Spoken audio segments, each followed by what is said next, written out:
Hello and welcome to the JackedNLeen in Under 10 Minutes podcast, a podcast designed to deliver you maximum information in under 10 minutes so you can get on your way to being jacked and lean. I am Jack of JackedNLeen. See what I did there? And today we're going to be talking about how to return to training from acute illness. Now remember, this is not medical advice, just a disclaimer. But when returning to training from acute illness, it's important to remember that's going to be based on the individual. How long you were out for, what type of illness you had, and where you were at beforehand. But my general recommendation is to do a short deload when coming back to help make sure you don't overdo it too quickly. Okay, because if you go too hard, too fast, you can just put yourself right back into the hole you were in.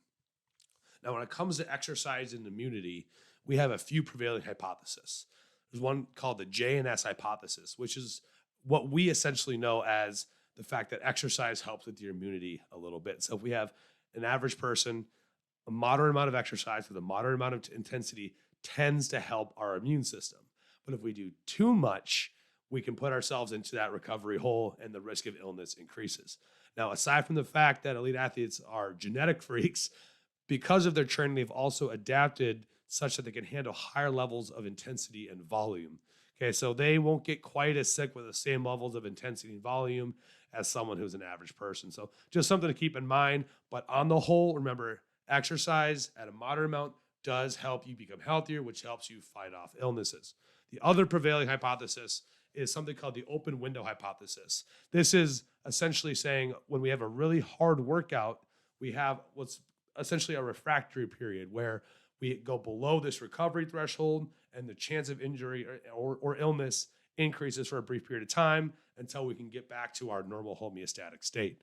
Okay, so this is going to be the bane of our training because what we need to find out is that mix of enough training to create adaptation such that we create what's called overreaching, right? Functional overreaching, so that we see an adaptation. But we also don't want to go too far to what's called non-functional overreaching and then ultimately overtraining where we definitely have a chance of getting hurt and getting sick. Okay, so when you're training, it's all about manipulating that volume, intensity such that we don't keep that window where we can get sick open for too long. Okay, now there's other factors to consider here as well. Physical and psychological stressors, such as travel, right? If you're traveling a lot, obviously you have the chance of getting sick. If you're low on calories, your chance of getting sick increases. Hard competitions can drain us more than some training and other emotional and physical stressors. Okay, so remember, this is where it starts to become a continuum where I want to give you guys a super specific answer, but it's going to be dependent on your individual situation. And if you really want to be training productively long term, we need to be considering these things in here to make sure that you're not doing too much, or you can get into that sickness phase where you can then start to see some unproductive training. Okay. Now, when returning from sickness, I have what I call a body systems approach, which is really essentially every sickness is going to affect our body systems in a different way. So we need to assess the symptoms that we are experiencing and how they're going to affect different systems of the body that we are looking to train. Okay. So for example, when we have a respiratory tract infection, obviously that impacts our ability to move oxygen through our body, which can increase feelings of anxiety, which can decrease performance. So if we have an upper respiratory tract infection, maybe we don't want to go run a marathon, right? If we are having super bad GI issues and we're just shitting our brains out, maybe we don't want to go do heavy squats. I know some of you have been there. Trust me, that's not something you want to be doing, okay? So when assessing symptoms, we need to have somewhat of a scaling system so that we know if we're good to train or not. I have a few no-goes here. If you are experiencing fever, shortness of breath, palpitations, some of these things, I definitely would recommend not training and just taking more time off. Something I like to tell people is doing something is not always better than doing nothing, right? If you're experiencing these things, and then you go train, that's just going to put you into a further recovery deficit than you want to be in, which is going to just prolong that period of unproductive training. Okay. But a few now frameworks you can look at to see if you should train. For example, with respiratory tract infections, I do something called a neck check.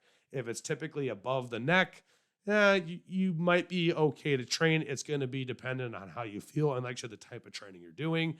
Now, when it comes to the GI system, if we're having bloating and diarrhea and we're not tolerating foods, we could become dehydrated, and then ultimately the training would be unproductive. So if those things aren't happening and you're tolerating foods well, you seem pretty hydrated, you can probably consider getting back into training, at least on some level, which I'll cover here in a minute.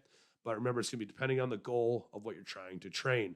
If you have stomach upset, don't do something that's going to make your stomach hurt. Make sense? I see it messed up a lot. Some other variables to consider here. Subjective variables. How are you feeling? I do personally a perceived recovery score every morning, which really helps when I get sick because I have data from when I wasn't sick.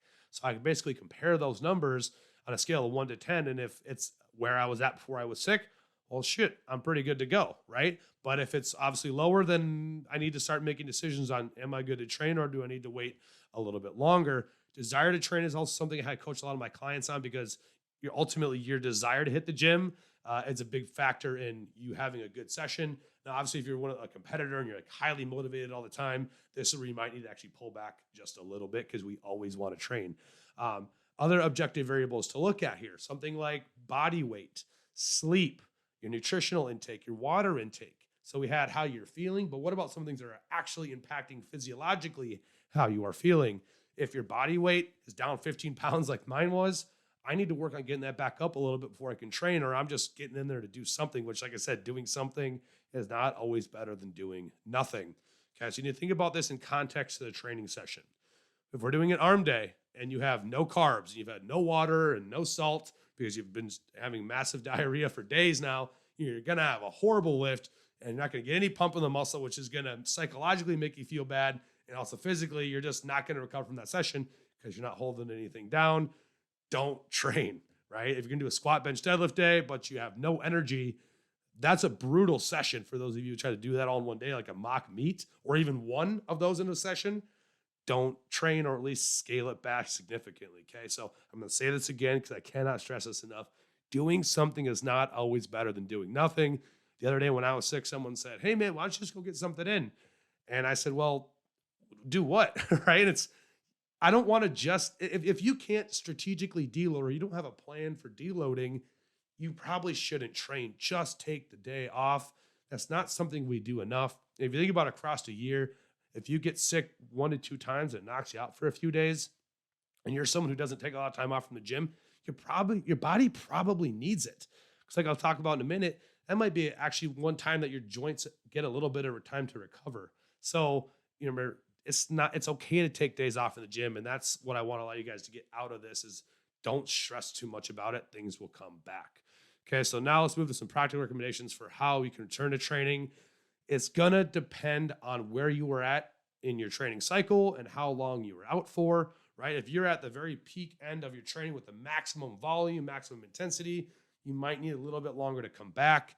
But like I mentioned before, a benefit of the illness is that it actually decreases some muscular damage because we actually have time to recover. So while we may not be recovering our central nervous system and some other systems, our muscles might be actually doing okay, and especially our connective tissue, because now it's not under that same load and that same amount of stress that it's under all year long. Okay. So a couple quick parameters for you guys to think about here.